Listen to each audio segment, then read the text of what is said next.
మహాభారతం ఇది Jakkanna dream project. Baahubali తర్వాత రాజమౌళి మహాభారతం ప్రాజెక్టే చేస్తారని టాక్ నడిచింది. కానీ ఆ తర్వాత RRR, ఇప్పుడు వారణాసి ప్రాజెక్టుల్లో బిజీ అయ్యారు జక్కన్న. అయితే రామాయణంపై ఎన్నో సినిమాలు వచ్చినా ఆడియన్స్ మాత్రం రాజమౌళి తీయబోయే మహాభారతం కోసం వెయిట్ చేస్తున్నారు. ఇంతకు జక్కన్న ప్లానింగ్ ఏంటి? మహాభారతం ప్రాజెక్ట్ ని ఎప్పుడు స్టార్ట్ చేయబోతున్నారు? రామాయణంపై ఇప్పటి వరకు అన్ని భాషల్లో కలిపి పదుల సంఖ్యలో సినిమాలు వచ్చాయి. ఎప్పుడు ఎవరో ఒకరు రామాయణం, మహాభారతం ఇతిహాసాలపై సినిమాలు, టీవీ షోస్, వెబ్ సిరీస్లు తీస్తూనే ఉన్నారు. ఇటీవల రామాయణం ఆధారంగా ప్రభాస్ నటించిన ఆదిపురుష్ ప్రేక్షకులను ఆకట్టుకోలేకపోయింది.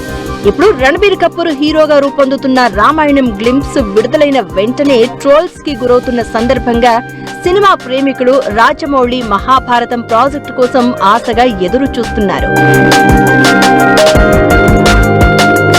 రాజమౌళి అయితే ప్రేక్షకులను ఒప్పించగలుగుతారు అని ఫ్యాన్స్ లో హోప్స్ కనిపిస్తున్నాయి. బాహుబలి, RRR వంటి భారీ చిత్రాలతో వరల్డ్ వైడ్ ఇమేజ్ సంపాదించిన రాజమౌళి మహాభారతంను తన డ్రీమ్ ప్రాజెక్ట్ గా పెట్టుకున్నాడు. విజువల్ వండర్ క్రియేట్ చేసేందుకు బ్యాక్గ్రౌండ్ వర్క్ చేస్తున్నారు.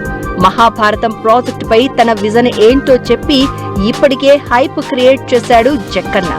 రామాయణంపై వచ్చిన సినిమాలు అనుకున్నంతగా ఆడియన్స్ ను ఆకట్టుకోలేకపోయాయి.